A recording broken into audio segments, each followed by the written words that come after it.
Olá, sejam todos muito bem-vindos. Eu sou o Renato Leandro e está começando mais um Espiritualidade Além das Fronteiras.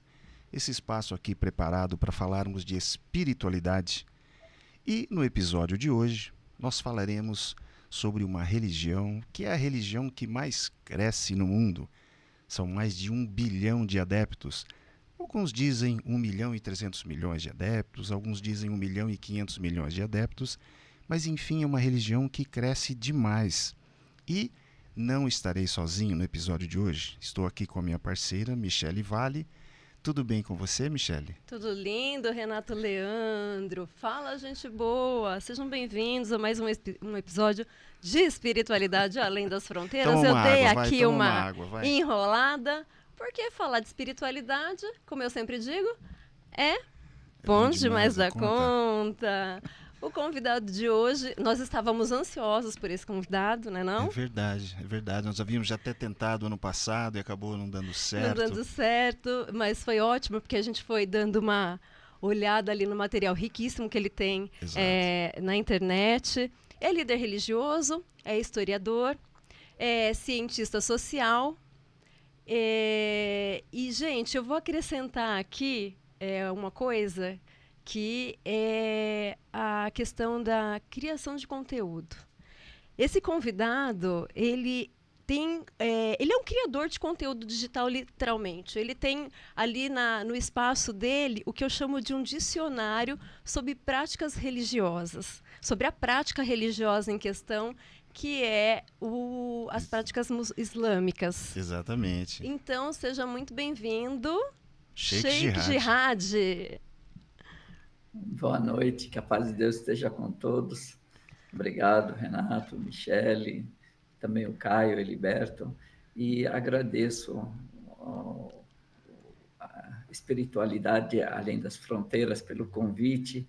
De fato, eu estou em dívida com vocês, né, desde o ano passado, então eu estou à disposição e também uma excelente noite, que a paz de Deus esteja com todos os seguidores, todos que estão nos assistindo, estão nos acompanhando. Mas o momento certo é sempre o que dá certo, né? Exatamente. Então, nós consideramos, Sheikh, que esse é o melhor momento. Graças a Deus. Tudo no destino de Deus. Tudo ao destino. Verdade, ele sabe a hora certa. E agradeço pelas palavras vindo de vocês. Para mim é uma honra e um grande reconhecimento. Eu te acho muito didático nas suas redes sociais, um material, como eu já disse aqui, riquíssimo. E assim, quando eu falo em dicionário de práticas religiosas, porque coisas que a gente nem imagina que existe na religião, tá ali, né? Tá tudo ali. Vídeos curtos, vídeos dinâmicos. Então, é um material muito que prende a nossa atenção.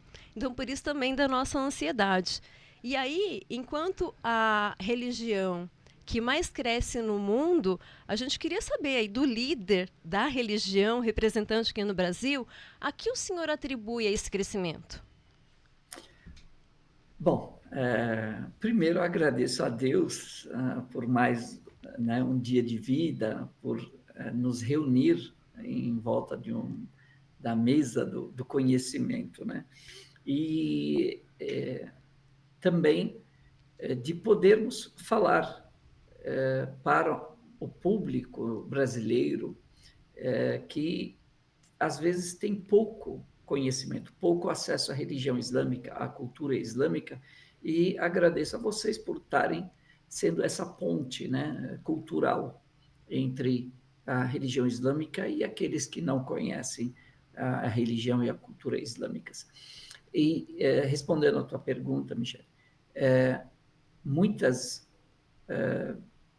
a religião islâmica, são vários fatores que fazem com que a religião islâmica ela cresça. O primeiro é a má divulgação, uma divulgação pejorativa sobre a religião. Fala-se muito mal numa parte da mídia sobre a religião islâmica. A religião islâmica ela é apresentada de forma muito negativa e muito pejorativa. Então, isso cria dentro das pessoas uma curiosidade. E a pessoa, quando ela cria um preconceito, um mau pensamento de algo, e depois ela encontra um muçulmano, por exemplo, ou ela vê um ensinamento islâmico, ou a pessoa percebe que os muçulmanos acreditam em Deus, acreditam em Jesus, acreditam na Virgem Maria. Muda totalmente a concepção da pessoa. Ela vivia num certo pensamento, né, num certo estereótipo, e de repente isso muda. Então começa a criar afinidade, e aí cria a curiosidade de conhecer mais. E aí a pessoa vai até a religião e descobre uma religião que preza pelos valores familiares, preza pelo conhecimento, incentiva a equidade, incentiva as pessoas a serem melhores. Então, fala de Deus e não fala de guerra, não fala de matança, não fala de terrorismo. Então, a religião islâmica ela é apresentada de uma forma e a realidade dela é outra. Então, as pessoas, quando elas descobrem a realidade da religião islâmica, quando ela convive com os muçulmanos, ela começa a perceber algo que não tinham dito a ela sobre a religião islâmica, não tinham apresentado a realidade. E aí, no mínimo, cria-se uma simpatia pela religião. A pessoa pode não se tornar muçulmana, mas ela cria uma simpatia pela religião e uma curiosidade de conhecer, e aí ela percebe que ela foi enganada. Muitas pessoas hoje que são brasileiras, de origem brasileira, e que se converteram à religião islâmica, elas eram críticas da religião islâmica. Elas passaram por esse processo de hostilização à religião islâmica, de concepção errada sobre a religião islâmica, e quando tiveram um contato com a religião e tiveram a oportunidade de ler, perceberam, porque a pessoa... qual que é eu tinha um professor que é um sheik, um grande sheik sábio, que dizia: meus filhos, o ser humano é inimigo daquilo que ele ignora, daquilo que ele desconhece.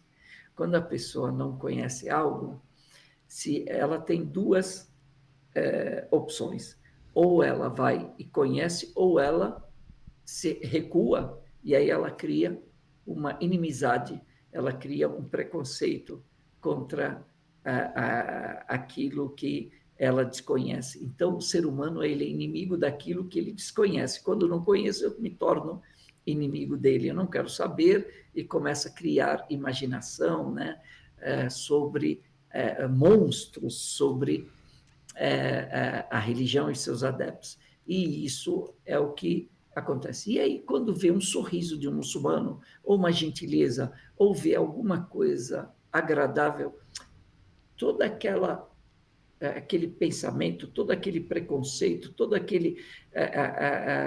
aquela bagagem negativa, ela se dissipa. Então, isso é um dos fatores. Certamente que isso aproxima, mas o que mantém e faz as pessoas se tornarem muçulmanas a religião, os valores da religião, e também que a religião islâmica ela não é embasada em dogmas, não é embasada em emoção, é em conhecimento. Porque a religião islâmica, a pessoa não pode se tornar muçulmana só porque achou bonito.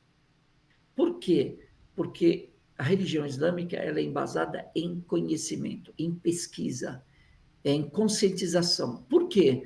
Porque não é concebido ao muçulmano que ele dependa só dos líderes, só dos sábios. É exigido que ela conheça o mínimo da religião. Para quê? para ela não ser ludibriada, para ela não ser enganada, para ela não ser manipulada. Então, todo muçulmano tem que saber o mínimo necessário da religião para que ele possa avaliar as coisas, ter base para poder avaliar. E isso é correto, isso não é correto, porque pode ser que um sheik, denominado sheik, não esteja agindo corretamente, por exemplo, e aí e manipular, querer manipular. Então, se o seguidor, mesmo não sendo sheik, ele tem o mínimo necessário, ele vai conseguir identificar que ele está sendo está tentando ser manipulado. Então, é importante que a pessoa saiba que a religião islâmica, a base dela é o conhecimento, não a emoção. A pessoa não entra no Islã porque é bonita, ela entra no Islã porque faz sentido para ela. Então, o processo é esse: conhecimento que leva à comparação, que leva à convicção, que leva à prática. Então, a pessoa não entra praticando, ela entra conhecendo. Depois que ela conhece, ela vai comparar com aquilo que ela já tem, com aquilo que ela já tem de bagagem. E aí, ela, ao comparar, ela vai chegar numa decisão. Concordo? Não concordo. Faz sentido para mim? Não faz sentido para mim. Se fizer sentido, então, a partir daqui, ela tem que praticar. Então, essa prática, ela é consciente, é racional. Então, a religião islâmica, a base dela é a razão e não a emoção. E isso faz muito, muito sentido para a maior parte das pessoas, porque não é somente ser um seguidor cego, mas é ser um seguidor consciente. E também não basta só a pessoa entrar e não ser praticante. Por quê? Porque é exigido que ela pratique a religião. Então, se ela está convicta e tem prática, surgem os efeitos da religião no comportamento, na vida da pessoa, espiritual, emocional e fisicamente. E aí é que está o resultado. E por isso que a religião islâmica é a religião que mais cresce. Ela responde a várias perguntas, né, a todas as perguntas existenciais que o ser humano na sua vida, durante a sua vida, vai se fazendo. Questões de onde viemos, para onde estamos indo, o que estamos fazendo aqui, quem somos nós. Essas perguntas, a religião islâmica ela vai responder não através de dogmas, mas vai responder através da razão, explicando qual é a razão, o propósito da nossa existência aqui. Então, isso faz com que as pessoas adiram. E, além disso, tem a questão dos valores. Preza-se pela família, pela disciplina, pelo respeito. O profeta Muhammad, que a paz de Deus esteja com ele e com os demais profetas, diz: não é um dos nossos aquele que não tem compaixão pelo mais novo e respeito pelo mais velho. São valores comportamentais. Né? Então, isso faz parte, e isso é um chamativo, um chamariz para as pessoas para entrarem na religião. No mínimo, a pessoa, se ela não se tornar muçulmana, ela sente simpatia. E ainda mais a questão de que a religião, por muito tempo, ela foi associada a terrorismo, a violência, a opressão à mulher, a muitas coisas negativas. E, na realidade, a religião islâmica, ela prega o contrário. O respeito à mulher muçulmana tem direitos que o Ocidente só conseguiu, a mulher no Ocidente só adquiriu agora, recentemente, sendo que a mulher muçulmana ela tem esses direitos garantidos por Deus há 1.400 anos. Se vocês quiserem, eu posso até falar depois sobre esses Sim, direitos. O Sheik, só fazendo aí uma observação, eu acho assim, né? Eu acho que nós nunca ouviremos de um muçulmano a seguinte frase: olha, eu sou muçulmano não praticante. Eu sou Exatamente. islâmico não praticante. essa Isso a resposta, gente ouve não, no Brasil o direto. tempo todo. A pessoa fala de religião, mas não praticante. Ou seja, não é, né? Essa resposta do senhor me traz clareza sobre o aspecto de que quando a gente encontra um muçulmano, né, a gente percebe a religião justamente por conta do comportamento dele. E aí eu vejo que assim, eu vi aí pela resposta do senhor que é todo um processo, né? É um processo longo, não é da noite para o dia que a pessoa se converte à religião.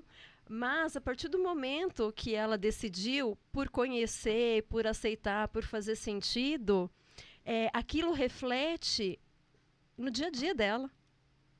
E aí quando a gente vê, né, um praticante da religião, a gente bate o olho e a gente identifica. A gente, às vezes, aqui em Bauru é mais restrito, né? Mas a gente encontra em Exatamente. shopping. Em São Paulo a gente é muito mais, né? A comunidade é Exatamente. muito maior. Mas justamente o praticar. A gente olha e fala, essa No Brasil pessoa... abriu-se esse precedente, né? Dessa questão da pessoa se declara de uma religião, mas fala, eu não sou praticante. Aparece Então, até no censo. exatamente. Aí fica aquela questão assim, no dia a dia, na prática, aí já entrando numa questão diretamente, né, com os costumes, né, do Islã, nós temos assim um distanciamento em relação do que seja a vida prática, né, dentro, né, do Islã. E eu queria tirar algumas dúvidas, né, em relação a essa coisa do dia a dia, né, da vida cotidiana. E um termo que eu ouço a respeito, né, das práticas é sobre o Ramadã. O que vem a ser o Ramadã, Sheik? Perfeito. Então, Renato, só um adendo. É claro. Um, um, a religião islâmica, uma palavra que define a religião islâmica é a coerência. Aquilo que eu acredito, aquilo que eu falo e aquilo que eu pratico tem que estar em sintonia. Então, a coerência, então, não existe muçulmano não praticante. O que podemos ter? Olha, o muçulmano falho, Uhum. comete algum pecado, mas ele tem que praticar a religião. E aí entra o perdão, entra o arrependimento, entra a melhoria da pessoa. Então, vai encontrar muçulmanos que erram. Porém, o muçulmano que não pratica o básico da religião, a pessoa ela deixa de ser muçulmana, porque é incoerente. Ela não está. Porque Não está tentando nem a melhora, né? É. exatamente. É, na religião islâmica, por isso que a religião islâmica não tem símbolos. Ah, certo. Ela não tem símbolos, ela tem práticas. Por isso que o véu da mulher muçulmana não é um símbolo religioso, é uma prática religiosa. Sim, A oração que o muçulmano pratica 5 vezes ao dia não é um símbolo religioso, é uma a prática prática. religiosa. Então, tudo na vida do muçulmano é prática. Então, o Islã é prática. Não é só simbólico, não é prático. E o Ramadã, respondendo a tua pergunta, né, o Ramadã é um nome do 9º mês do calendário islâmico. Nós, muçulmanos, seguimos o calendário lunar. Então, o nosso ano tem 12 meses. Cada mês tem 29 ou 30 dias. Nunca vai ter 28 e nunca vai ter 31. Por quê? Porque segue o ciclo lunar. Então, são 12 meses lunares e o 9º mês desse calendário se chama Ramadã. Ramadã, em árabe, significa areia quente, pedra quente. Quando os árabes deram os nomes aos meses, esse mês ele veio no auge do verão. Então, as pedras, a areia estava muito quente, então chamaram esse mês do mês da areia quente, o Mês mês da de areia quente. Ramadã. Aí ficou como Ramadã. Deus ordenou os muçulmanos a jejuarem este mês, jejuarem o mês todo, deixar de ingerir qualquer tipo de sólido, qualquer tipo de líquido e de ter relações com o cônjuge da aurora até o pôr do sol. Então, durante a luz do dia, não se pode fazer nada disso. Nada de ingestão de sólidos, líquidos e de relações sexuais. À noite, pode estar liberado, à noite, a partir do pôr do sol até a aurora. Então, nesse mês, Deus quer nos treinar. E Deus, no Alcorão Sagrado, ele diz: ó fiéis, determinei a vós o jejum do mês do Ramadã, assim como foi determinado aos povos anteriores a vocês. Portanto, o jejum, ele é uma prática de todos os povos.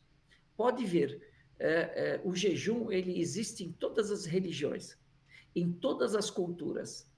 E agora, mais ainda, na medicina, na nutrição, na saúde, os profissionais, eles incentivam a fazer o jejum. Porque o jejum tem um benefício, ou vários benefícios. Quais são esses benefícios?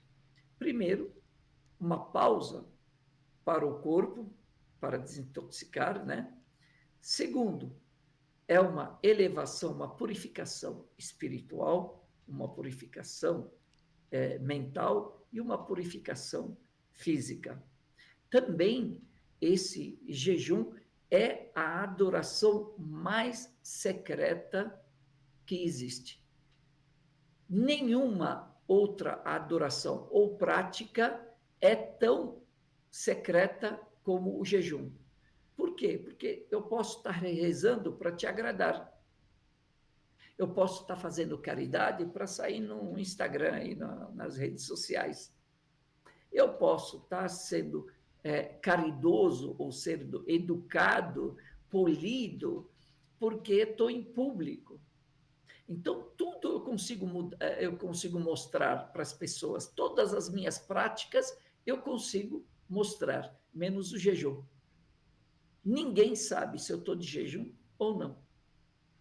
A não ser que eu fale para você, olha, eu estou de jejum, viu? E aí me deprecia.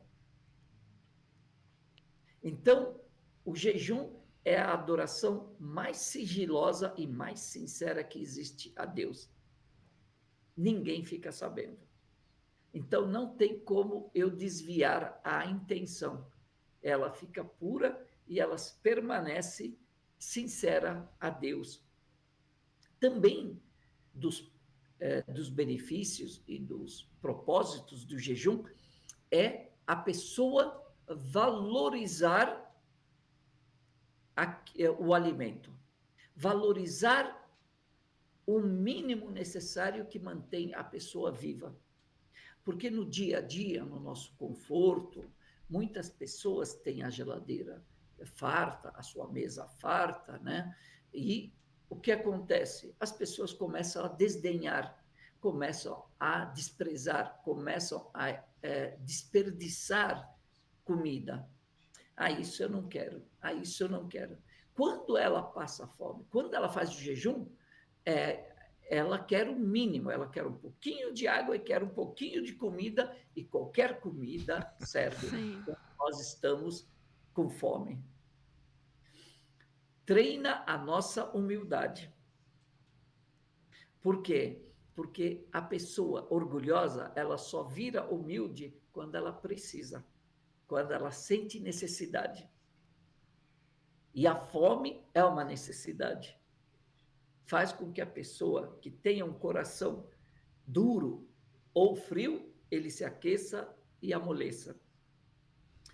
Faz com que a pessoa, ela pode estar num helicóptero, rica, com geladeira farta na sua comida, sua mesa farta, está de jejum, está no helicóptero, ela sente o que a pessoa debaixo do viaduto, o sem-teto, aquele morador de rua que está passando fome durante todo o ano, ela vai sentir a mesma fome e a mesma necessidade.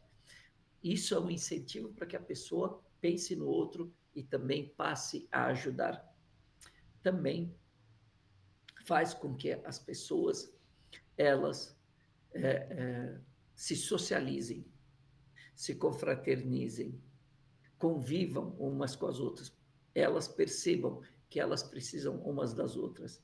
E o jejum do mês do Ramadã faz com que a vida social seja mais intensa, pois no mês do Ramadã, normalmente, nós quebramos o jejum juntos, toda a família, todos os amigos juntos, porque é um tipo de adoração a Deus, você convidar as pessoas, principalmente as pessoas que não têm condições, para a sua fartura, para a sua comida, para que elas comam junto com você. Quanto mais dividir, melhor e mais recompensa e mais válido é o jejum da pessoa.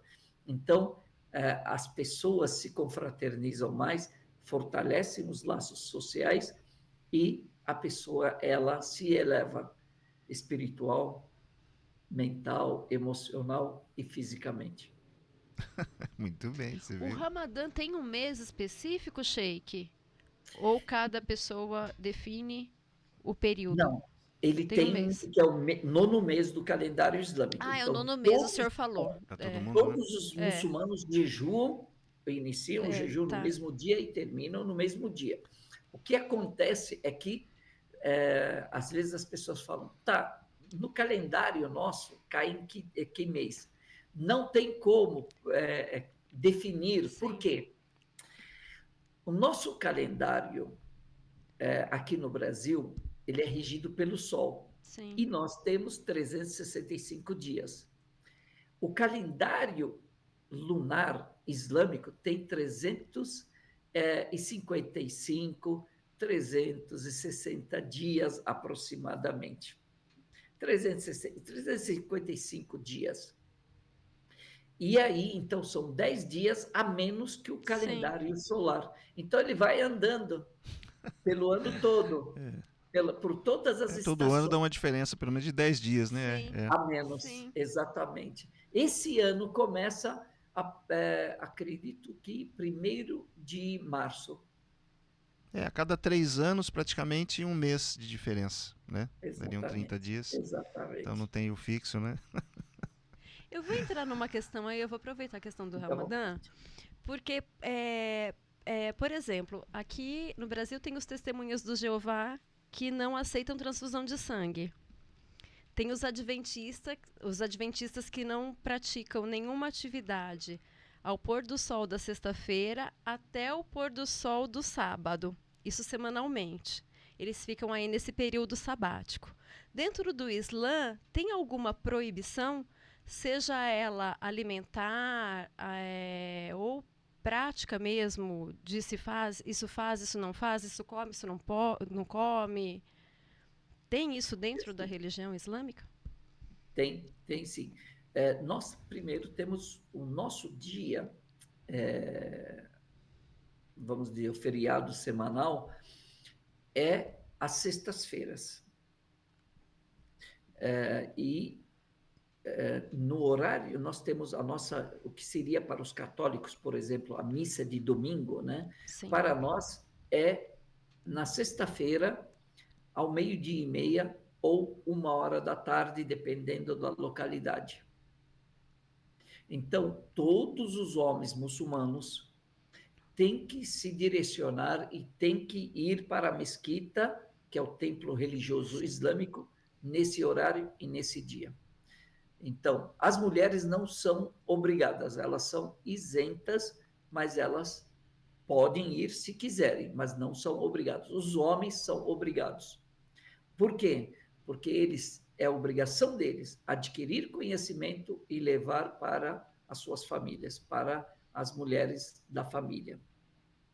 Eles são provedores, mas não é só provedor financeiramente, é provedor também emocionalmente e provedor intelectualmente. Ele tem que prover, tem que disponibilizar condições para que as mulheres tenham acesso ao conhecimento, porque a religião ela é embasada em conhecimento. Então, todo muçulmano é exigido dele que ele conheça, que ele adquira conhecimento. E, além disso, né, mas a pessoa pode trabalhar depois do horário ou antes do horário da... A oração nossa, o sermão mais ou menos, Sim. leva 40 minutos, por exemplo, Sim. com oração e tudo. E aí a pessoa pode, depois disso, ir trabalhar, se quiser, não há problema nenhum, não há restrição, não há proibição. Agora, quanto à restrição alimentar, nós temos algumas restrições alimentares. Basicamente, não somos proibidos, né, pela religião de consumir carne suína, né, suínos, né, e derivados suínos. Também a ingestão de bebida alcoólica, em qualquer dose, sendo pouca ou muita, não pode. Também animais como frango, boi, carneiro, eles, para serem consumidos, passa por um ritual de abate, igual aos judeus, que eles têm um sistema kasher, né? Kosher, e nós temos o sistema halal, que consiste na saída do sangue do animal, né, para que a carne esteja pura, esteja limpa. Hoje no Brasil, a grande parte dos frigoríficos aderiram a isso, percebendo que a carne ela fica mais, ela dura mais, a carne fica mais saudável, né? Ela tem um outro sabor também. Isso, ainda mais, como é que entrou esse sistema?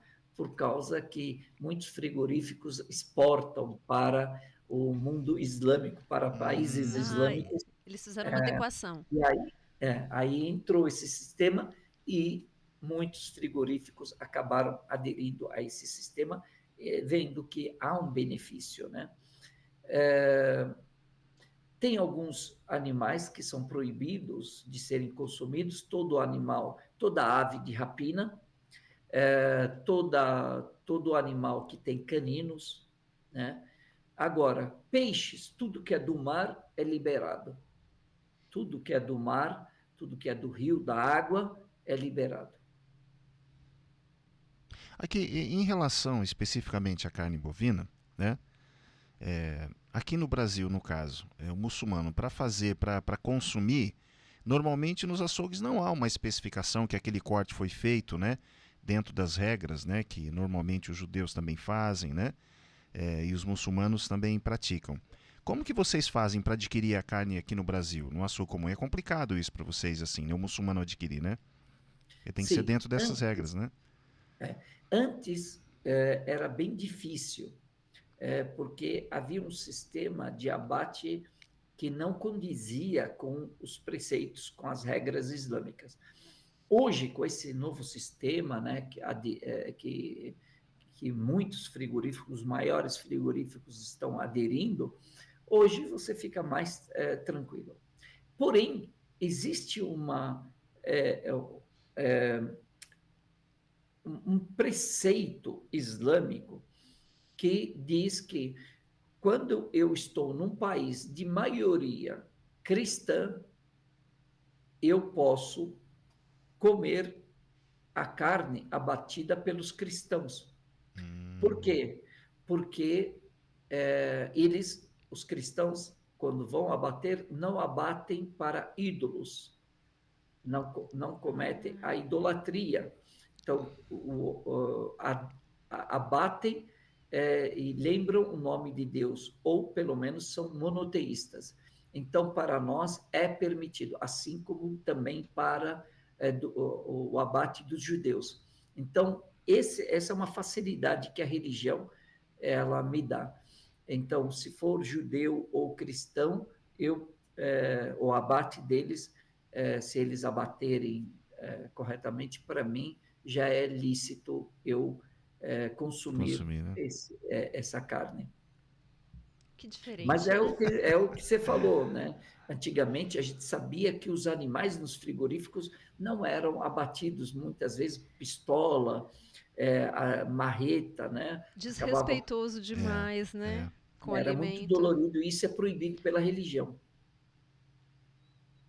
Foi se transformando, né? E dentro dessa cultura, né?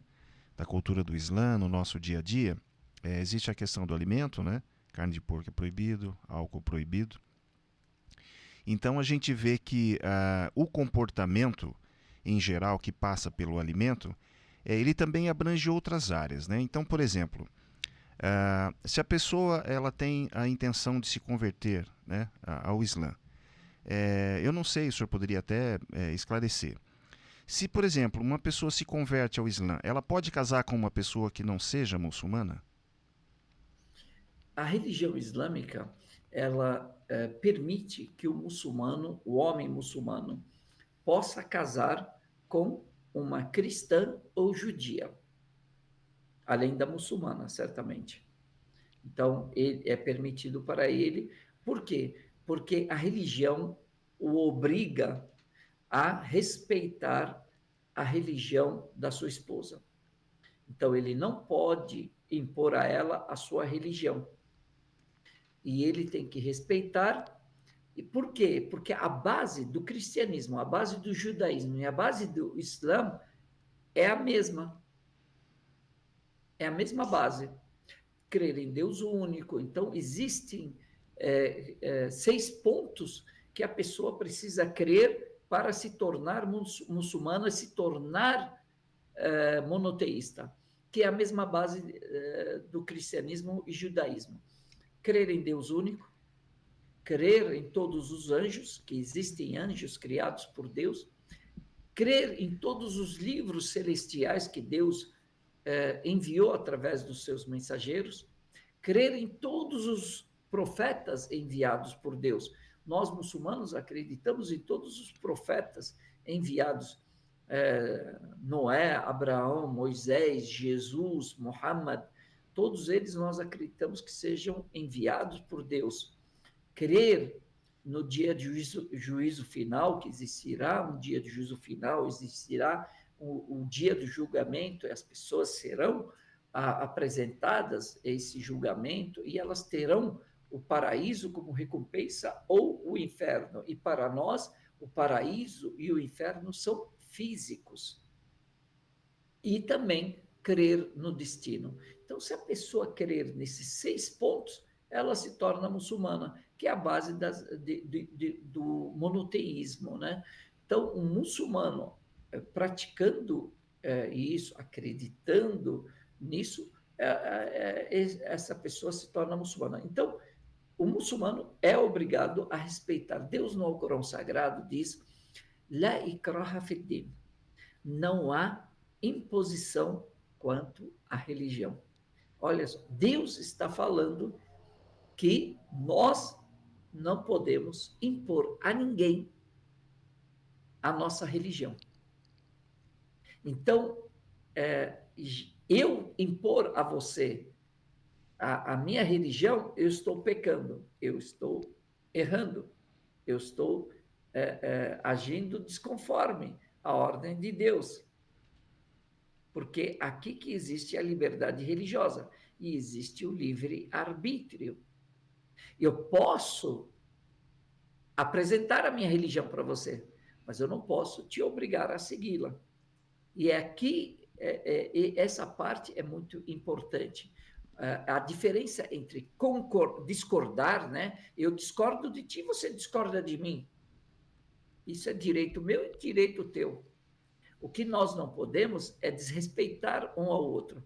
Então, discordar é um direito meu, é um direito teu. Desrespeitar não é direito de ninguém.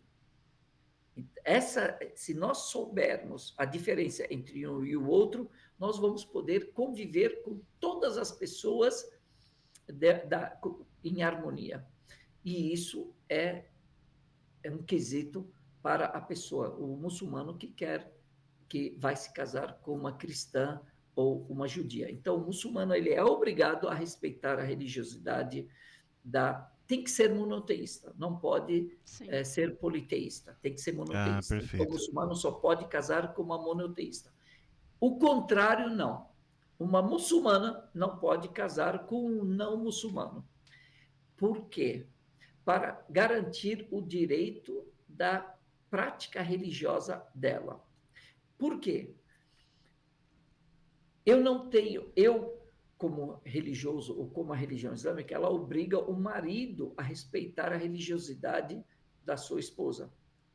Se o marido não for muçulmano, a religião não tem jurisdição sobre ele. Ela não tem como obrigá-lo a respeitar, porque ele pode se incomodar com o véu dela e falar, olha, eu não saio com você com o véu. E aí o direito à prática religiosa dela está sendo ferido. Restrito. E aqui ela vai pensar manter o casamento ou continuar usando o hijab e destruir o seu casamento. Então, para evitar essas coisas e mais outras, por exemplo, ele quer trazer bebida alcoólica para casa, ou carne de porco. Fazer o churrasquinho no final de semana. E ainda fala para ela, cozinha aí uma costeleta aí. De porco com uma cerveja gelada e tal, aí não, né? Como que o conhecimento ele é fundamental, né? Porque se você lê lá, sei lá, tá lá no título da matéria, o homem muçulmano pode se casar com uma mulher de outra religião, monoteísta, né? Exatamente. Mas a mulher não pode. O que a gente vai pensar, Renato Leandro? Poxa vida, religião machista aí, misógina, né? Contra as mulheres e tal. Gente, por isso que eu falo que o conteúdo do Sheikh é riquíssimo. Porque, ainda que não sejamos praticantes, né? Faz sentido. Quando a gente escuta lá, quando a gente vê lá as explicações do Sheikh, para aquele contexto ali, faz todo sentido. Exatamente, né?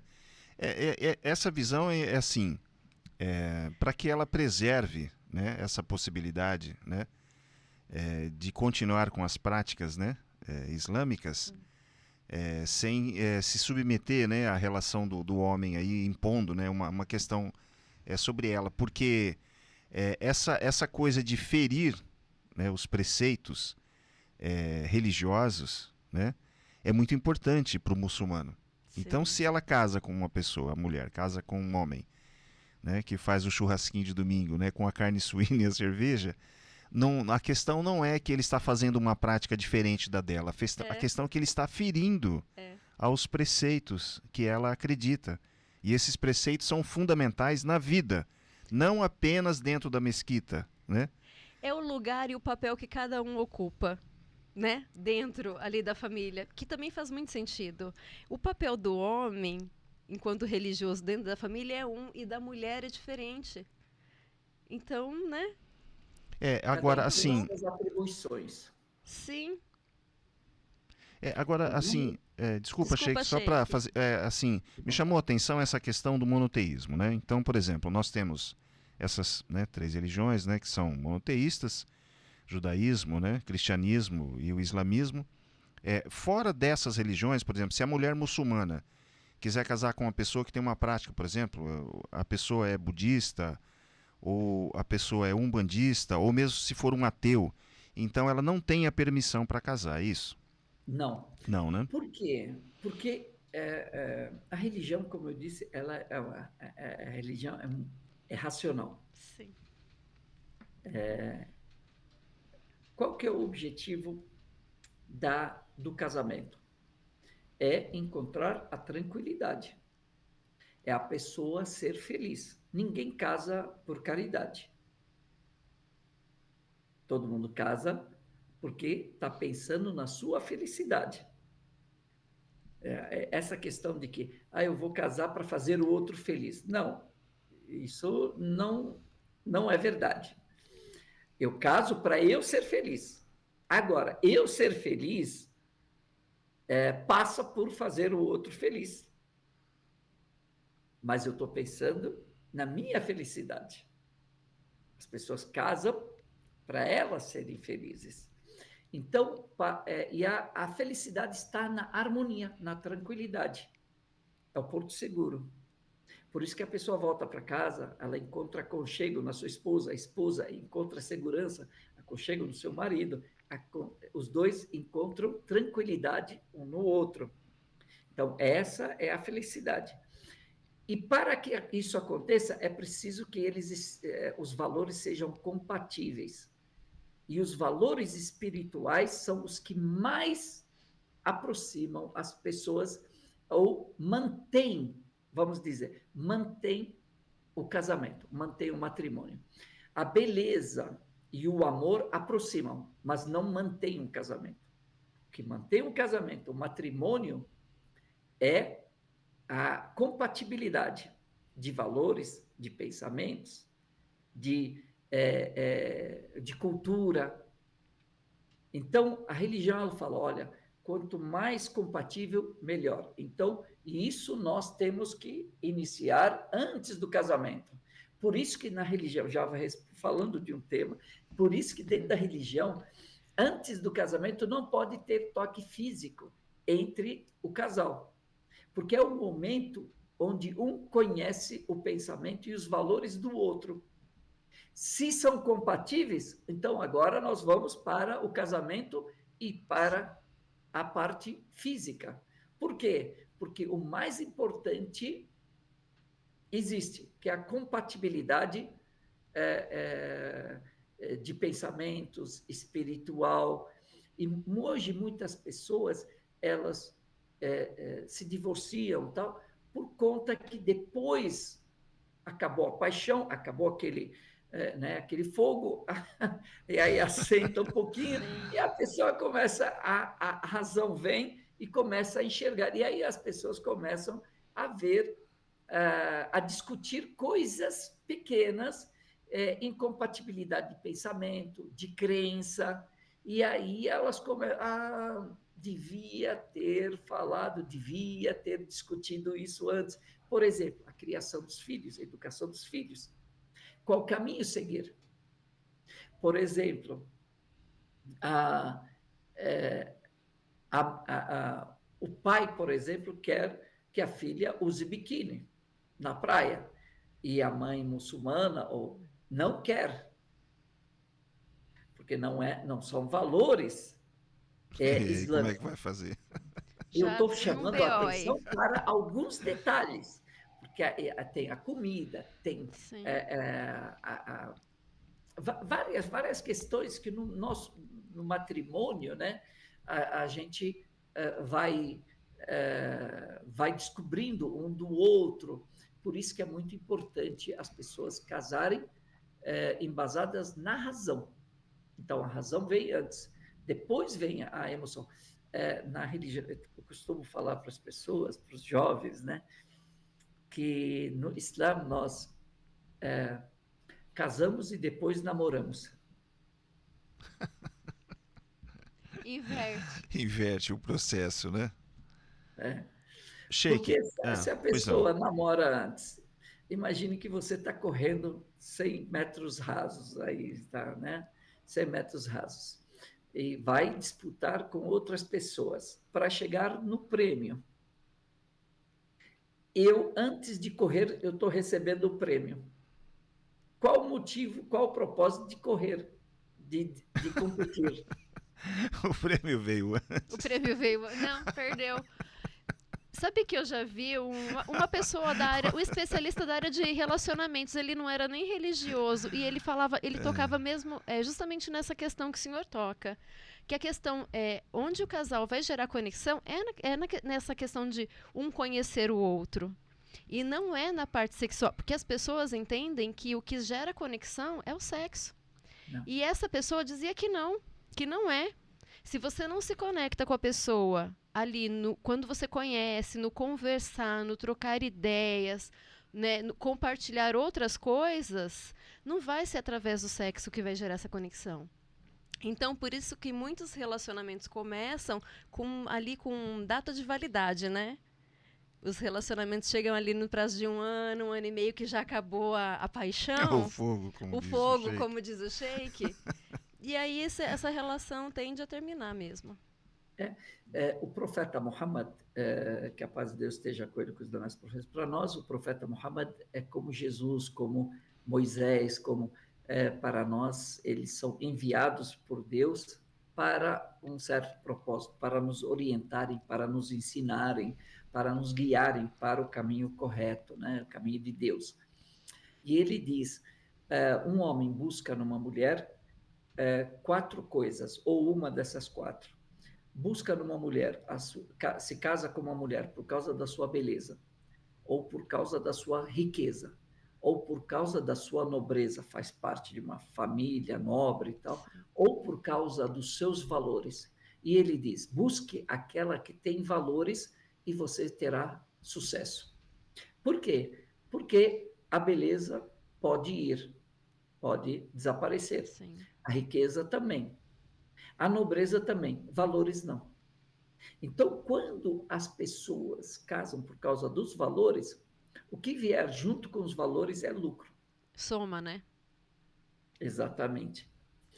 E também o profeta diz para a família da pretendente, da noiva, se vier até vocês um rapaz que lhes agrade a sua religiosidade e o seu caráter, então podem entregar a mão da filha de vocês em casamento.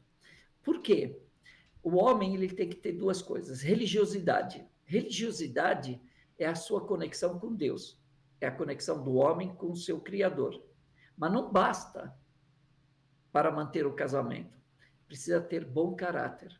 Porque a religiosidade é a relação entre a pessoa e o Criador. O bom caráter é a relação dele com as pessoas, com a sua esposa. É respeito, é segurança, é estar à altura, é hombridade, é dar dignidade à mulher, ter humildade, ter compaixão, né? Ter respeito, tudo isso faz parte do caráter. Então, é muito importante isso. Não sei se eu respondi corretamente. Não, perfeito.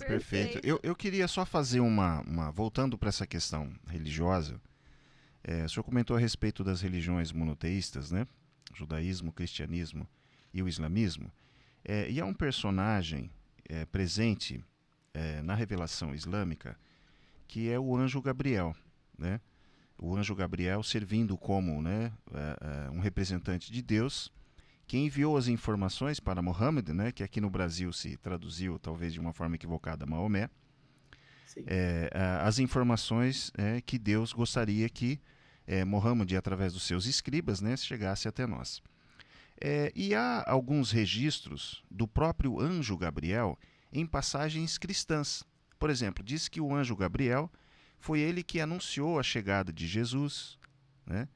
Parece até que foi ele que anunciou a chegada de João Batista. Eu sei que é uma pergunta, de repente, que abre uma série de conjecturas, mas seria o mesmo anjo que, de repente, está presente no cristianismo e, de repente, presente também no islamismo?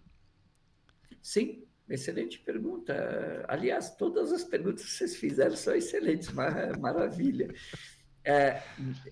É o mesmo, por isso que a gente diz, é a mesma base. É a mesma base, né? É a mesma base. Então, o anjo Gabriel, ele para nós, ele é o líder de todos os anjos e ele, para nós, é o enviado de Deus que veio para todos os profetas e veio para a Virgem Maria, que a paz de Deus esteja com ela e com todos os profetas.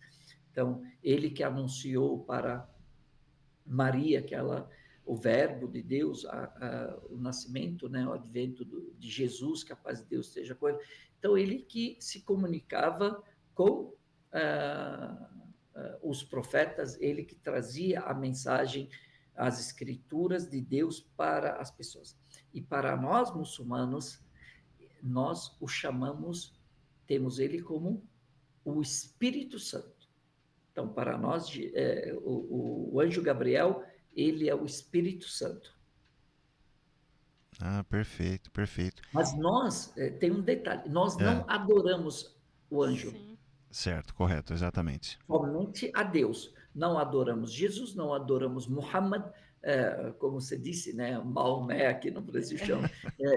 A tradução. Nenhum arcanjo, não adoramos ninguém, absolutamente ninguém, e não temos, entre nós e Deus, não temos intermediário.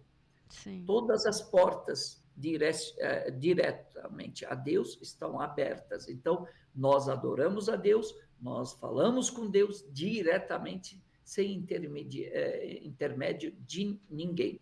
E o fato de chamarmos o anjo Gabriel do Espírito Santo, né, não faz com que ele seja Deus ou ele seja, junto a Deus, um só. Porque para nós isso é importante. Nós temos essa divergência, né? Há muitas convergências, né? Na realidade, existem poucas divergências com os cristãos.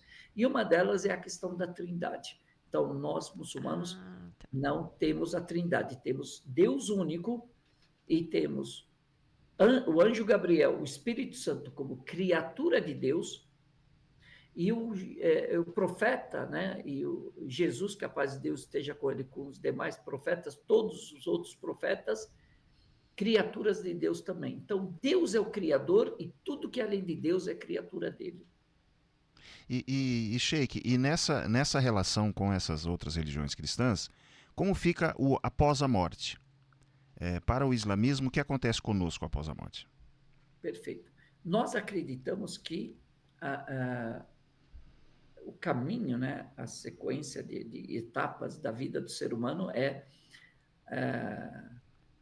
a vida uterina, né, na barriga da mãe, né, no ventre, no útero da mãe, e aí nós morremos daquela fase para nascermos para essa fase e vivemos no útero desse planeta, né, por um período, e depois nós morremos desse plano para nascermos para a vida eterna. E aí a alma sai do corpo, o corpo permanece, é enterrado, a alma vai para o campo das almas, a alma continua viva, porque ela é o sopro de Deus. Então a alma é eterna, nunca morre. Ela simplesmente sai do corpo por um período.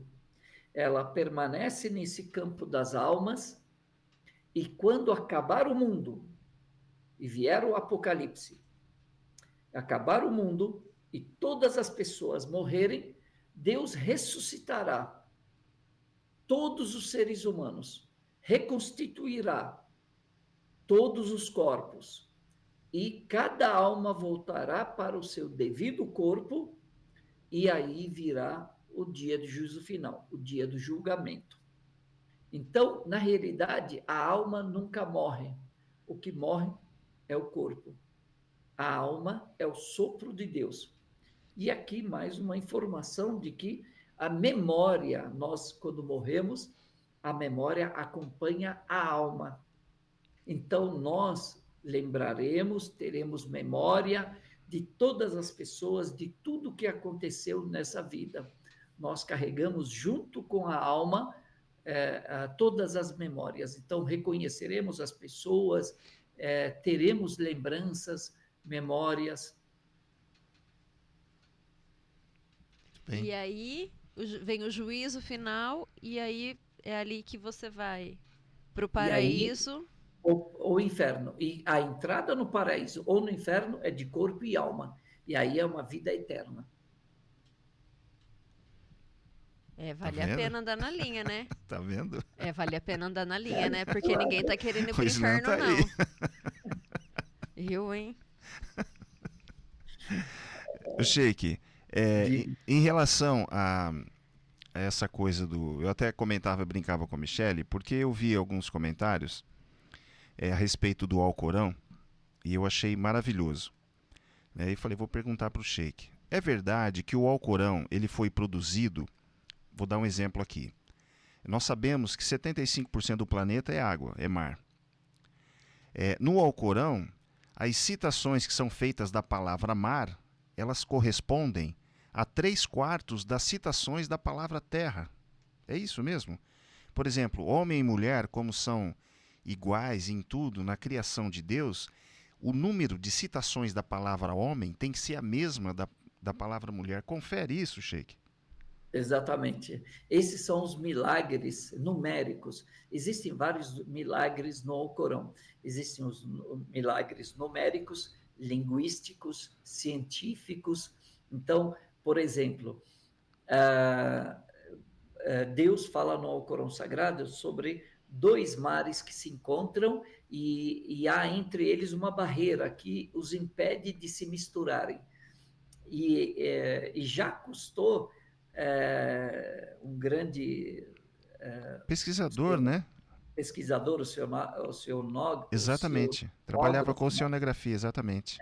ele, certa vez, ele estava ali, descobriu, ele fez essa descoberta entre Bab el-Mandeb. Bab el-Mandeb é o estreito entre o Mar Vermelho e o Oceano Índico. Ali tem dois mares, né? Antes de chegar no Oceano Índico, existe um mar.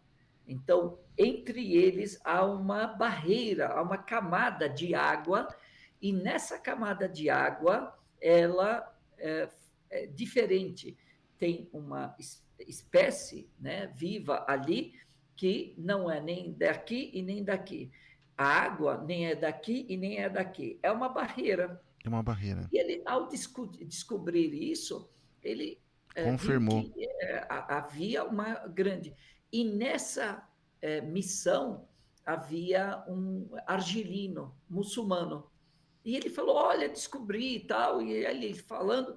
E aí ele falou: Olha, isso já está no Alcorão. Eu falei, como? Isso eu descobri agora. Como que o Alcorão, escrito há 1400 anos, tem isso? Uhum. E Muhammad não sabia nadar, não tinha esse Sim, conhecimento. Como sim. assim? E aqui ele trouxe o versículo no Alcorão, a surata, né, o capítulo, onde Deus fala que na surata o misericordioso, né, a surata o misericordioso, Deus fala sobre os dois mares que se encontram, porém eles não se misturam, por haver uma barreira entre eles. E esse é um milagre científico. Tem um milagre numérico que fala sobre o dia e a noite, e ele fala exatamente igual, as mesmas situações, os mesmos números de citações do dia e da noite. Também fala sobre os meses, 12 vezes os meses, né? Fala sobre os meses 12 vezes no Alcorão. Incrível, né? Ou seja, é um livro completamente construído, onde não há falhas, né? Não há sobras, né? Exatamente. E o maior milagre do Alcorão, para nós muçulmanos, certamente, né? Quem não é muçulmano pode falar, mas calma, né? Porém, para nós muçulmanos, nós acreditamos que o Alcorão seja a palavra de Deus. E a palavra de Deus, ela por si só é um milagre. Então, ela tem que ser eterna e não pode haver contradição. Se é a palavra de Deus, e Deus é perfeito, cada ponto, cada letra tem um significado, tem um porquê. Nada nas palavras de Deus está a menos ou a mais, está exatamente Medida. adequado. Então, e dos maiores milagres que nós temos é que o Alcorão temos ele, o original. Nunca foi deturpado. Depois de 1400 anos, o Alcorão de hoje é idêntico à primeira versão. E ele é lido de trás para frente, né? Direita para esquerda, as linhas, né? É O isso? árabe. É o árabe. O árabe nós lemos da direita para a esquerda. Vê aqui. Que Escrevemos moleza. Favorece demais o canhoto. Que moleza, né? Tá vendo? Michele. Interessante. Perdão, Sheik. O interessante é que para nós isso é uma informação importante para que as pessoas percebam por que se mantém a identidade, por que dessa disciplina dos muçulmanos, por quê? Porque nós temos a nossa referência ainda intacta no original. Então, você fala, mas eu como brasileiro, como é que eu vou entender o Alcorão se eu não sei o árabe? Eu tenho a tradução do Alcorão, porém a tradução não é sagrada para nós. Sim. O que é sagrado para nós? É o escrito em árabe, né? Sim. Exatamente, porque essa foi a forma como Deus falou. O português não é sagrado, é a palavra do tradutor. Ele traduziu aquilo que ele entendeu, não necessariamente o que Deus disse. Tem que ver sempre o original, né? Agora fala a verdade, Renato Leandro. O quê? Valeu a pena esperar o Sheik, não valeu? Valeu. A gente estava conversando desde o ano passado, né? Ele teve um probleminha na voz e tal, e a gente foi adiando, e agora deu em cima, né? No momento que tem que ser. No momento que tem que ser. Né? E agora deixo com você aí, as despedidas aí. Estamos chegando no final, Sheik. Sheik, dizer aqui da minha gratidão com a tua participação. Valeu muito a pena esperar. Na noite de hoje, eu me senti acolhida pelo Senhor, pela religião islâmica. E é muito, muito bom a gente sair da ignorância, né? Porque o que vai nos levar a viver em paz e em harmonia é o conhecimento. Podem falar o que for, mas o que tira a gente da ignorância e que traz paz e harmonia para a nossa vida é o conhecimento. Então, quero registrar aqui a minha gratidão, a minha alegria, a minha satisfação em conhecê-lo. Dizer para quem nos acompanha, gente, o conteúdo do Sheik é isso e muito mais. Vale muito a pena. Nós vamos deixar na descrição desse vídeo as redes sociais, né, Renato Exatamente. Leandro? Ele que é responsável por colocar a rede social do Sheik, então se ele não colocar, puxa a orelha dele. E dizer que se esse tipo de conteúdo faz sentido, faça sua inscrição, deixa seu like, comente, compartilhe. Estamos com um clube de membros a todo vapor. Então, seja membro do Espiritualidade Além das Fronteiras. É isso. Porque falar de espiritualidade é bom demais, né? demais da conta. Sheik Jihad, muito obrigado pela sua presença. Agradecemos a todos que estão nos acompanhando. E já fica um convite para o Sheik Jihad para a gente voltar numa outra oportunidade, porque a gente tem uma série de questões. Mas fica aí o nosso muito obrigado, Sheik. Até uma próxima oportunidade. Eu que agradeço. Primeiro, assim como iniciei, termino agradecendo a Deus. E também, depois de agradecer a Deus, agradecer a vocês pela acolhida. Eu me senti acolhido, obrigado pelas palavras. De fato, o ser humano hoje só existe fanatismo por causa da ignorância. Onde tem conhecimento, não existe fanatismo. Não existe extremismo, né? Então, o conhecimento é a luz divina, onde chega, ilumina e acaba com qualquer tipo de escuridão. Então, eu agradeço a vocês, ao podcast Espiritualidade Além das Fronteiras, a todos vocês que me receberam nessa noite, a todos os seguidores também, e eu estou à disposição, e o convite já está aceito. Muito obrigado. Maravilha. Deus abençoe a todos.